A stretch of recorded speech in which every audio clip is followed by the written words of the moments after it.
Over the past few years, Scott City has been growing and expanding more than ever. New businesses have been thriving. This year, the community continues to grow. For more insight on this situation, I spoke with Katie Eisenhour. Katie Eisenhour works as the Economic Development Director at the Scott County Development Committee. She is one of the many people who have assisted in the expansion of Scott community. I am the Economic Development Director for Scott County Development Committee. Essentially, in a nutshell, it is my duty, with the help of the Board of Directors, to grow the community. It changes every day, so there's not a lot of tedium. And it's interesting because of the fact it changes every day. I do work in the public, which has its own set of challenges. Katie's job duties vary from day to day. Experiencing something different every day can be a challenge at times when you don't know what to expect. I worry about everyone having a place to live, having a job, trying to put the right people together. My organization doesn't have a lot of funding, but it's our job to connect need with the funding. But we do make loans to small businesses too.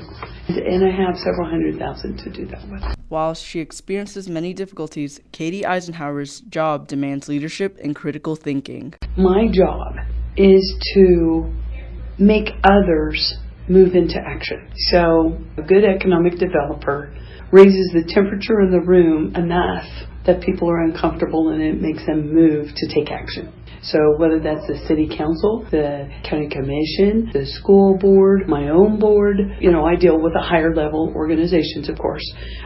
So that being said, probably the most difficult decision that I've had to make is when I'm trying to get my community to do something they're afraid to do. And the biggest one of those, and also our biggest success, would be to bring the senior housing to the community. Life can divert into multiple paths and directions. Katie's origin tells a story about how she ended up in Scott City, Kansas. I was born in Lexington, Nebraska. I lived in Great Bend at the age of 8, and I moved here at the age of 9. We were living in Great Bend, and my dad was working out here all week long, so my family was separated. And he was a salesman. He was a cattle nutritionist. He loved it out here, and he loved the people.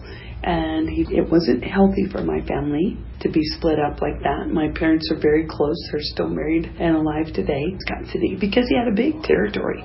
We could have lived anywhere, but this is where he wanted. Alongside a childhood foundation set in Scott City, Katie ultimately decided to stay in the community. Well, I could have left after college and whatnot. I did marry a local boy. His name is Brett Eisenhour, and his dad owned a body shop here in town, and his mom was an accountant. My folks owned a Daylight Donut shop, and my dad was a cattle nutritionist. Actually, he was running a grain elevator at that time, and was also mayor of Scott City. So I have a history of civic engagement.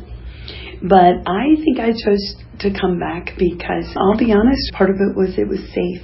It was less scary than going out and doing something big that I might fail at. And I knew I could do anything here. And I was thinking about marrying Brett, who had no desire to do anything but work in the body shop with him. Management can be a difficult task. Stress can be a major obstacle in many jobs. With many tasks compacted into a tight schedule, this can lead to emotional pressure being put on you. I have a board of 10 people who I'm overseen by. In fact, we met today, but they do not micromanage me. Granted, I'm not a spring chicken, so I know what the work takes. I also have a high work ethic, so they know I'm going to do whatever it takes to get the job done, and that does not usually mean 8 to 5. But I also like the respect that comes with my job. It's uncomfortable sometimes. People like to take pot shots at you because you're laying it out there and you're pretty exposed. And that's not always a good time. It's really not. But then on the other hand, when things are going really well, like for instance where I am today, I am highly respected. And I love that.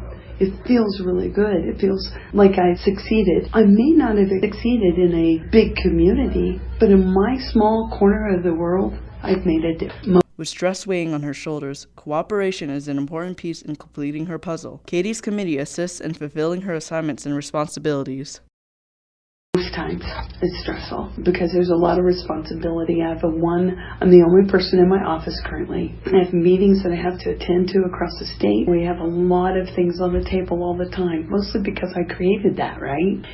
So I always have work that isn't done Most recently, the most stressful thing that we did was passing a neighborhood revitalization. So passing that was huge, and I've been working on it for about 4 Working solo is a common practice for Katie. However, sometimes she will need approval from other boards in the community or even the state before initiating a decision. months. I work by myself on a daily basis, but I have those 10 people and the city council and the county commission and the school board that I work with. Like Mr. Rumford is one of my bosses too. I couldn't do my job well if I didn't have this circle of people around me. And that's what I find interesting in Scott City, is that the leaders tend to work together well. They think about what's possible, not what's in the road. Some towns only focus on the obstacles. We don't do that here. We focus on what we want and move the obstacles out of the way to get the job done, all for the sake of the citizens.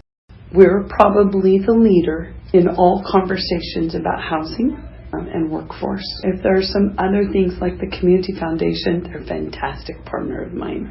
They tend to do things that are more about the individuals, the human services kind of area, where we're more about business. We want the business environment to be strong. But to do that, their employees need to have housing. Sometimes the decision or what I'm working on is just decided by my board of 10. Other times it needs to be decided by the city council and the county commission or the state of Kansas. So it varies depending on the nature of whatever the topic matter is. Choosing something to alter about your job can be complicated or simple. Besides public pressure and tight work schedules, relationships, life goals, and many other desires can factor into wanting change. In a relationship with a man who lives in Wichita. But there's a complication there because of our distance. He has a business in Wichita and I'm deeply ingrained here, right? As I look at what my future might possibly be, I don't have any staff and I don't have my successor identified yet, which I care very much about. So I wish I was more effective to build up a staff so that we can continue to grow well long after I'm gone. I want the next person who replaces me to have even more success. I don't want them to fail. I want them to be set up well to succeed. Well, that's my job, to try to tee them up, And today I'm not ready for that. And today I need to work more toward that. If indeed Katie's work has played a major role for Scott City. She has assisted in the growth of new businesses and is managing the economy of Scott community. Not only is she a community hero, but also to the future of Kansans choosing Scott City.